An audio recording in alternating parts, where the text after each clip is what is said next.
কয়েকটি নৃশংস ঘটনায় প্রশ্নবিদ্ধ সরকারের সক্ষমতা, মন্তব্য তারেক রহমানের। পরিস্থিতি নিয়ন্ত্রণে সাহসী হওয়ার তাগিদ।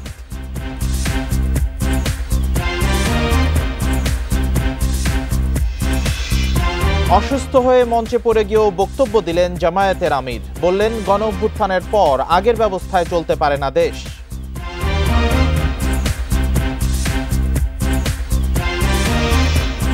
কক্সবাজারের চকরিয়ায় এনসিপির সমাবেশ মঞ্চে ভাঙচুর। বিএনপি কর্মীদের বিরুদ্ধে অভিযোগ, বান্দরবানে পৌঁছালো পদযাত্রা।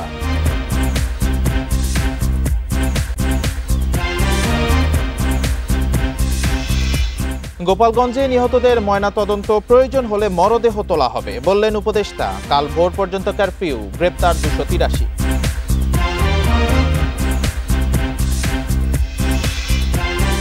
রংপুরে গ্যাস স্টেশনের ট্যাঙ্ক মেরামতের সময় বিস্ফোরণে এক শ্রমিক নিহত, আহত 20 জন। যানবাহন, দোকান ও ঘরবাড়ি ক্ষতিগ্রস্ত।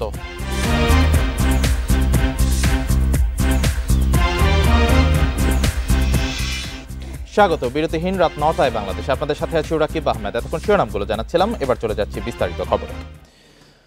সম্প্রতি কয়েকটি নৃশংস ঘটনায় সরকারের সক্ষমতা প্রশ্নবিদ্ধ হয়েছে বলে মন্তব্য করেছেন বিএনপির ভারপ্রাপ্ত চেয়ারম্যান তারেক রহমান। পরিস্থিতি নিয়ন্ত্রণে অন্তর্বর্তী সরকারকে আরও স্বচ্ছ ও সাহসী ভূমিকা রাখার আহ্বান জানান তিনি। শনিবার বিকেলে রাজধানীর কৃষিবিদ মিলনায়তনে এক আলোচনা সভায় তিনি আরও বলেন, দেশে কোনোভাবেই চরমপন্থা বা ফ্যাসিবাদ পুনর্বাসনের সুযোগ দেওয়া যাবে না। জুলাই গণ অভ্যুত্থানের মাসব্যাপী কর্মসূচির অংশ হিসেবে রাজধানীর ফার্মগেটে কৃষিবিদ মিলনায়তনে স্মরণ সভার আয়োজন করে বেসরকারি বিশ্ববিদ্যালয়ের ছাত্রদল। 19 জুলাই সেই ভয়াবহ দিনটা। লন্ডন থেকে ভার্চুয়ালি যুক্ত হন বিএনপির ভারপ্রাপ্ত চেয়ারম্যান তারেক রহমান। তিনি বলেন, গণ অভ্যুত্থানের বীর শহীদরা জাতির গৌরব, তাদের আত্মত্যাগ বৃথা যেতে দেয়া হবে না।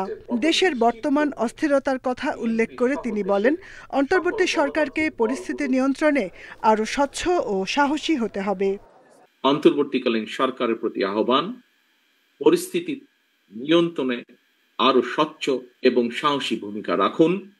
বাংলাদেশের গণতন্ত্রে বিশ্বাসী জনগণ আপনাদের পাশে থাকবে।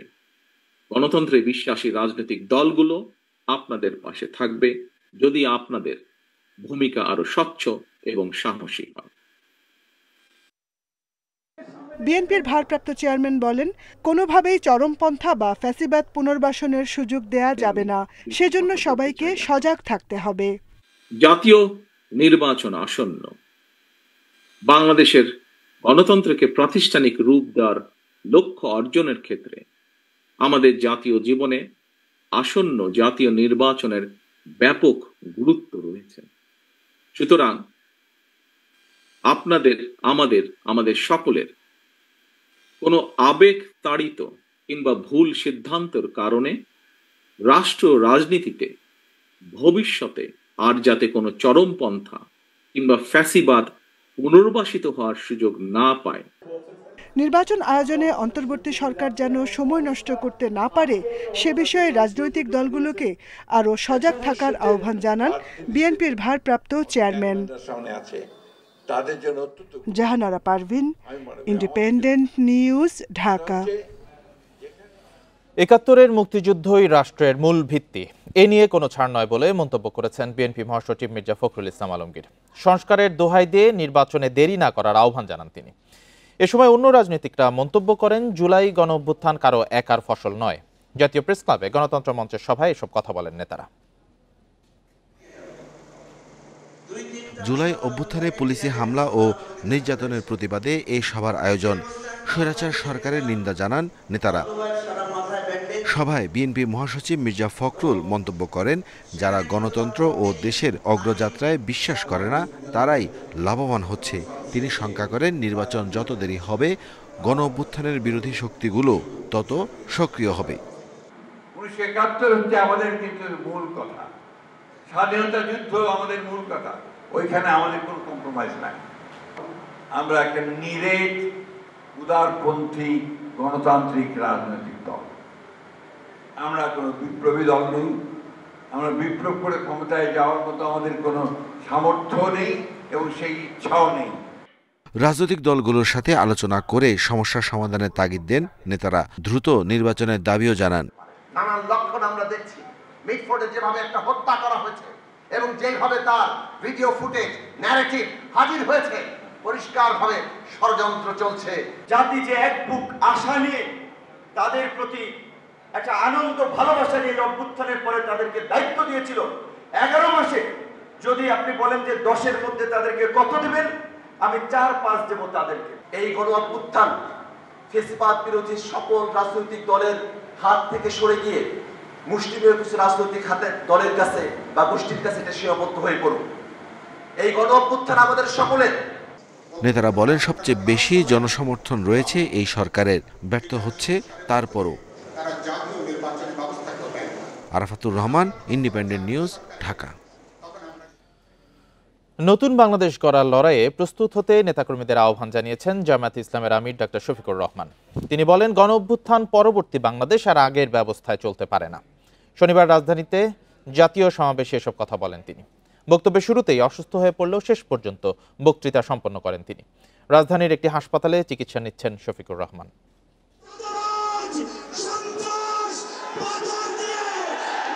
৭ দফা দাবিতে সোহরাওয়ার্দী উদ্যানে জামাতের এ জাতীয় সমাবেশ। এতে যোগ দিতে নির্ধারিত সময়ের একদিন আগেই উপস্থিত হন ঢাকার বাইরের নেতাকর্মীরা। সকাল 10টার মধ্যেই কানায় কানায় পূর্ণ হয়ে যায় সোহরাওয়ার্দী উদ্যান। শুরু হয় সাংস্কৃতিক পরিবেশনা। মাঠ ছাপিয়ে সমাবেশের ব্যাপ্তি ছড়ায় শাহবাগ, দুয়েল চত্বর, কদম ফোয়ারা, মৎস্য ভবন, কাকরাইল সহ আশপাশের এলাকায়। স্লোগানে স্লোগানে মুখর হয়ে ওঠে সোহরাওয়ার্দী উদ্যান।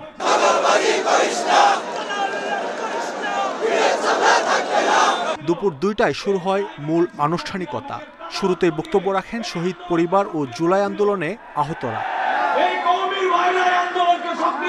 জামাতের কেন্দ্রীয় নেতারা বলেন, যারা সুষ্ঠু ভোট চায় না তারাই পিআর পদ্ধতির বিরোধিতা করছে। পিআর পদ্ধতিতে কেন্দ্র দখল হবে না, তাহলে মতলব পূরণ হবে না। যেটা স্বচ্ছ নির্বাচন তার বিরোধিতা করা মানে হচ্ছে নতুন বাংলাদেশ গড়ার ব্যাপারে তারা সিনসিয়ার নয়। তরুণ প্রজন্মের প্রথম ভোট দাঁড়িপাল্লার পক্ষে হোক। আমি বলি আরেকটা লড়াই হবে। সবশেষ সভাপতির বক্তব্য দিতে আসেন জামাতের আমির ডাক্তার শফিকুর রহমান। তীব্র গরমে দীর্ঘ সময় মঞ্চে থাকার কারণে বক্তব্যের শুরুতেই অসুস্থ হয়ে পড়েন তিনি। কিছু সময় পর আবারও বক্তব্য দেওয়ার জন্য উঠে দাঁড়ান জামাত আমির, কিন্তু দাঁড়িয়ে থাকতে পারলেন না। 2 বার পড়ে যাওয়ার পরও বক্তব্য চালিয়ে যান তিনি। তবে এবার দাঁড়িয়ে নয়, বসে বক্তব্য শেষ করেন জামাত আমির। এই গণহত্যা যারা করেছে তাদের সকলের বিচার বাংলাদেশের মাটিতে নিশ্চিত করতে হবে। এদের বিচারের দৃশ্যমান প্রক্রিয়া শুরু না করা পর্যন্ত পুরানা ব্যবস্থাপত্রে বাংলাদেশ আর চলবে না। দীর্ঘদিন কোণঠাসায় থাকা জামাত 5 আগস্ট পরবর্তী সময়ে রাজনীতিতে আবারও সরব হয়ে ওঠে। সেই ধারাবাহিকতায় সোহরাওয়ার্দী উদ্যানে এই প্রথম দলটির জাতীয় সমাবেশ, যেখানে 7 দফা দাবি তুলে ধরা হয়। নেতারা ঘোষণা দেন, যৌক্তিক দাবি আদায় করেই ভোটে যাবে জামাত ইসলামী। মাহমুদ শরীফ, ইন্ডিপেন্ডেন্ট নিউজ, সোহরাওয়ার্দী উদ্যান, ঢাকা। মুক্তিযুদ্ধের চেতনাকে ক্রমাগত অস্বীকার করতে থাকলে আবারও ফ্যাসিস্ট হাসিনার পুনর্বাসনের সুযোগ তৈরি হবে, এমন মন্তব্য করেছেন রাষ্ট্রচিন্তক ফরহাদ মজহার। দুপুরে চট্টগ্রাম প্রেস ক্লাবে সাংবাদিকদের সাথে মত বিনিময়ের সময় ফরহাদ মজহার বলেন, বাংলাদেশ গঠনের চেতনার সাথে জামায়াতে ইসলামের ভূমিকা সাংঘর্ষিক। এ সময় ডেমোক্রেটিক ইসলামিক আইডিয়াল নাম থেকে আবার জামায়াতে ইসলামে ফেরত যাওয়ার প্রসঙ্গ টেনে তিনি বলেন, গণঅভ্যুত্থান পরবর্তী বাংলাদেশ তাদের নাম পরিবর্তনের জন্য ভালো সময়। এ সময় ফরহাদ মজহার বলেন, অভ্যুত্থানের পর সংবিধান নয়, নতুন গঠনতন্ত্র প্রণয়ন করাই প্রধান কাজ। যারা এর বিরোধিতা করছে তারা পুরনো ফ্যাসিস্ট রাষ্ট্রকে টিকিয়ে রাখতে চায়। মত বিনিময় সভায় প্রেস ক্লাবের সদস্য সহ বিভিন্ন গণমাধ্যমের কর্মীরা উপস্থিত ছিলেন।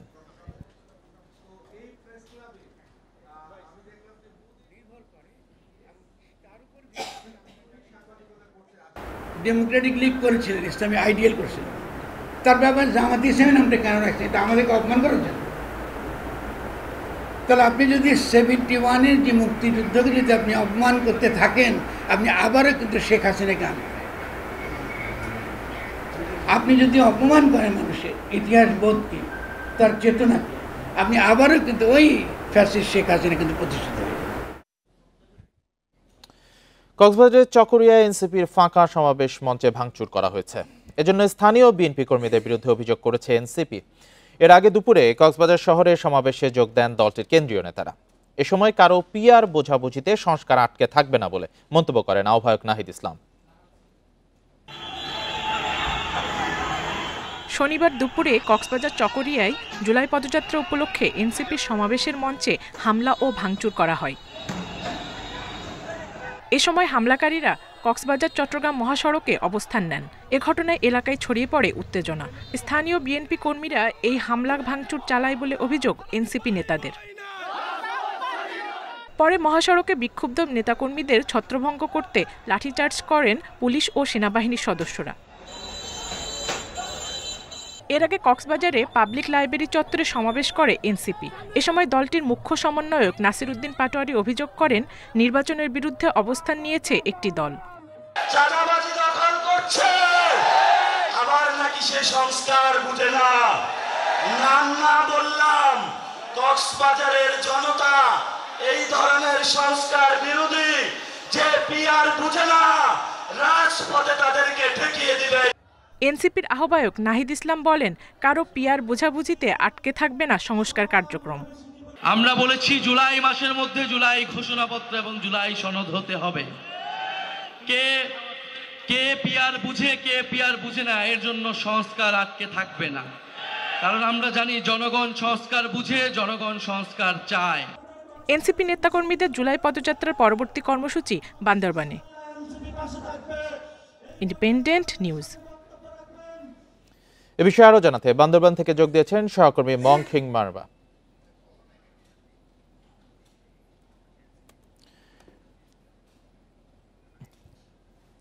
এই মুহূর্তে আহ্বায়ক নাহিদ ইসলাম বক্তব্য রাখছেন বান্দরবনে। আমরা সরাসরি চলে যাচ্ছি সেখানে।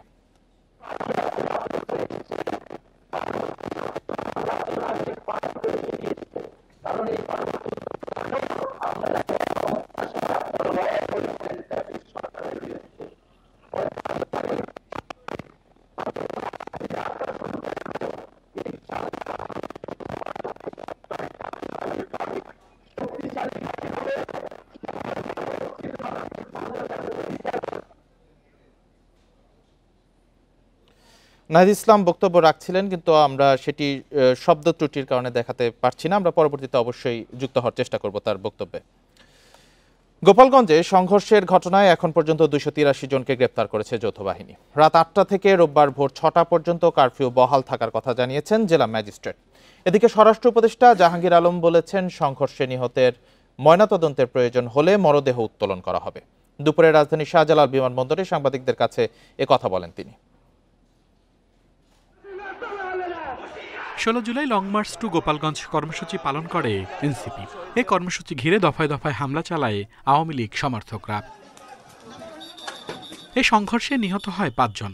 তাদের দাফন ও সৎকার করা হয় ময়নাতদন্ত ছাড়াই। এ নিয়ে তৈরি হয় সমালোচনা।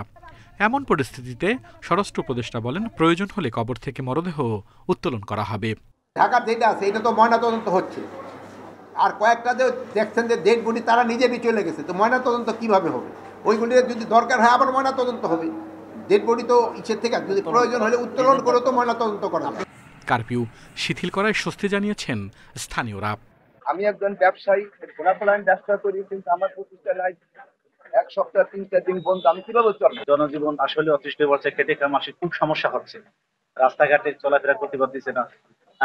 এটা থেকে যেন এদের সাধারণ মানুষের নিষ্কৃতি দেয়। গোপালগঞ্জে সংঘর্ষ ও নিহতের ঘটনায় বিচার বিভাগীয় তদন্ত চেয়েছে মানবাধিকার সংস্থা HRFB। আল আমিন হোসেন, ইন্ডিপেন্ডেন্ট নিউজ, ঢাকা। এবার থাকছে জুলাই অভ্যুত্থান নিয়ে প্রতিবেদন।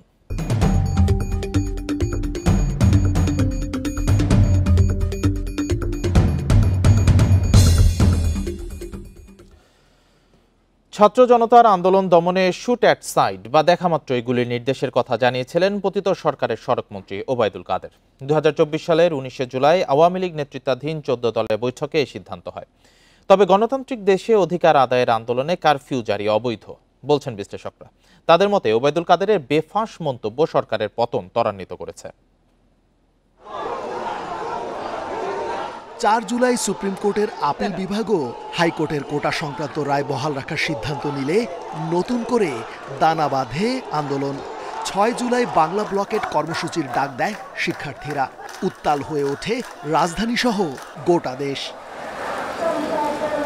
আন্দোলন দমনে তীব্র হয় দলীয় ও পুলিশি নির্যাতন, এমনকি 18 জুলাই বন্ধ করে দেওয়া হয় ইন্টারনেট।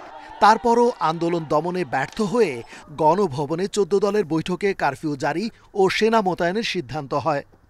এটা অবশ্যই কারফিউ এবং এখানে শুট এট সাইটও আছে। বিশ্লেষকরা বলছেন, গণতান্ত্রিক দেশে অধিকারের আন্দোলন দমাতে কারফিউ জারি অবৈধ। মুক্তিযুদ্ধের চেতনা ধারণকে পুঁজি করে জনগণের উপর নির্যাতন চালিয়েছে স্বৈরশাসক, আর এর চূড়ান্ত বহিঃপ্রকাশ ঘটেছে জুলাই আন্দোলনে। এই অধিকার আন্দোলনকে দমানোর জন্য যে কারফিউটি জারি করা হয়েছিল সেটি ছিল অবৈধ। তাদের কারফিউর মধ্যে শুট এট সাইট যে ঘোষণা দিচ্ছেন সেটি অবশ্যই একটি অপসংস্কৃতির পরিচয় বহন করে এবং এটা আওয়ামী রাজনীতির যে সহিংসতা সেটিরই প্রমাণ করে। আওয়ামী লীগ ওই মুক্তিযুদ্ধের চেতনার ধারণ এর একটা বহন করে, এটা দাবি করে, কিন্তু বস্তুত তারা মানুষের উপর নির্যাতন করেছে এবং এই নির্যাতনের চূড়ান্ত বহিঃপ্রকাশ ঘটেছে এই জুলাই আন্দোলনে। মিথ্যা তথ্য ছড়িয়ে আন্দোলন দমানোর কৌশল সে সময়ে আন্দোলনকে দ্রুত চাঙ্গা করেছে, যা পরে আওয়ামী লীগের পতনকে আরও ত্বরান্বিত করেছে বলে মন্তব্য বিশ্লেষকদের।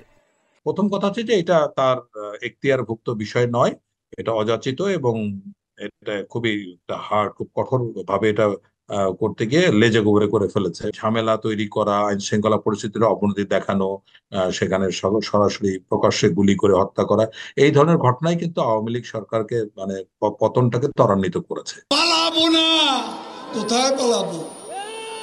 পালাবো না, প্রয়োজনে ফখরুল সাহেবের বাসায় গিয়ে উঠবো।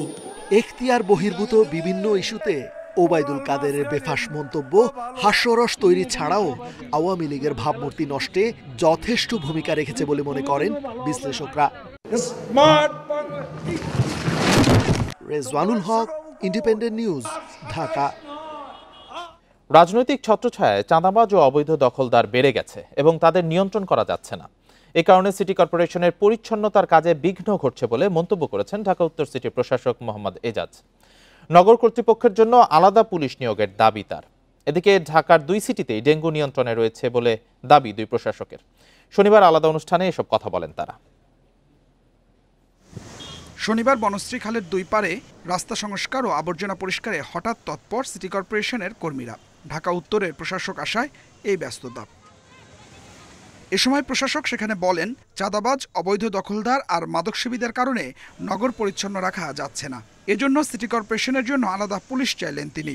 যে পরিমাণ ইনফর্মাল সেটেলমেন্ট আগে ছিল, ইনফর্মাল অর্থনীতি ছিল, সেটা 5 গুণ করা হয়েছে শুধুমাত্র অবৈধ এই রাজনৈতিক ছত্রছায়ায় যেই প্রভাবশালী নতুন তৈরি হচ্ছে, যাদেরকে কন্ট্রোল করা যাচ্ছে না, নতুন যাদের হাতে এই চাঁদাটা ট্রান্সফার হয়েছে তাদেরকেও প্রশ্ন করা উচিত। তারা তো আমাদেরই আত্মীয় স্বজন কিংবা আমাদেরই পরিচিত কোনো প্রভাবশালী, সুতরাং তারা তো এই শহরগুলোকে নষ্ট করে দিচ্ছেন, শুধুমাত্র যে তাদের পকেট ভরছেন তা না। পরে খালপাড়ে গাছ লাগান প্রশাসক। মশা নিধন কার্যক্রমের কারণে ডেঙ্গু পরিস্থিতি নিয়ন্ত্রণে আছে বলে দাবি করেন তিনি। আমাদের কাজ আমরা করে যাচ্ছি, এখন পর্যন্ত স্ট্যাটিস্টিক্স খুবই নিয়ন্ত্রণে বাংলাদেশে, মানে ঢাকাতে, কিন্তু ঢাকা তো মূল বিষয় না, পুরো বাংলাদেশে আসলে ডেঙ্গুটা বেড়েছে, বিশেষ করে কোস্টাল জোনে এবং বরিশাল জোনে খুব বেশি বেড়েছে। আমরা এটা প্রতিদিন everyday we are taking updates এবং আমরা এটা অ্যাকশনে আছি। এদিকে জুলাই গণ অভ্যুত্থান স্মরণে মাসব্যাপী পরিচ্ছন্নতা ও মশক নিধন অভিযান চলছে ঢাকা দক্ষিণে। ডেঙ্গু পরিস্থিতি নিয়ন্ত্রণে দাবি করলেও আইনি পদক্ষেপ নেওয়ার হুঁশিয়ারি দেন নগর প্রশাসক। গত বছরের চেয়ে কিন্তু তুলনামূলক অনেক রোগী কম, তো আমরা মনে করি যে আমাদের এই অভিযানের ফলেই এই উন্নতিটা হয়েছে এবং আমরা আবার সাইক্লিক অর্ডারে এইভাবে আমরা 10টা জোন শেষ করে আবার 1 নাম্বার থেকে আবার শুরু করব। আমাদের অভিযান রাউন্ড দ্য ইয়ার চলতে থাকবে, অর্থাৎ এই ডেঙ্গু যেন কোনো ক্রমেই ছড়িয়ে না পড়ে সেই বিষয়ে আমরা সচেষ্ট আছি।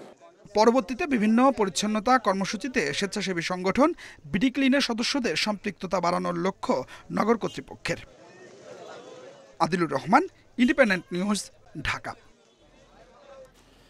রংপুরের সিও বাজার এলাকায় এলপি গ্যাস স্টেশনের গ্যাস সংরক্ষণ ট্যাঙ্ক মেরামতের সময় বিস্ফোরণ ঘটেছে। এতে 1 শ্রমিক নিহত হয়েছেন, আহত হন অন্তত 20 জন। এ সময় 20টি যানবাহন ক্ষতিগ্রস্ত হয়। ফায়ার সার্ভিস বলছে, গ্যাস সংরক্ষণ ট্যাঙ্ক রক্ষণাবেক্ষণ না হওয়ায় এই দুর্ঘটনা ঘটতে পারে। রংপুর মহানগরের LPG auto gas and conversion সেন্টারে লিকেজ ধরা পড়ে এক সপ্তাহ আগে। এতে বন্ধ ছিল গ্যাস সরবরাহ। শনিবার দুপুরে মেরামত করতে যান 6 শ্রমিক। এক পর্যায়ে হঠাৎ বিস্ফোরণে কেঁপে ওঠে পুরো এলাকা। এ সময় পাম্পের কাউন্টার, বেশ কিছু যানবাহন, কয়েকটি দোকান এবং বসতবাড়ি ক্ষতিগ্রস্ত হয়। সামনের সড়ক দিয়ে যাওয়ার সময় একটি বাসের গ্লাসও ভেঙে পড়ে। আসে দেখতেছি যে এখানে ধুমার মতো উঠতেছে, তখন মনে করলাম যে গ্যাস পাম্প বিস্ফোরণ আছে। গ্যাস পাম্প আসে দেখি যে অবস্থা বিশাল, মানে ছেড়ে বের অবস্থা, যা গাড়ি করে গ্লাস সব ভাঙে গেছে। আমরা এসে দেখলাম যে এই পিছনে গাড়ি, এই মানে রাস্তার কিছু গাড়ি মোটামুটি ক্ষতিগ্রস্ত হয়েছে।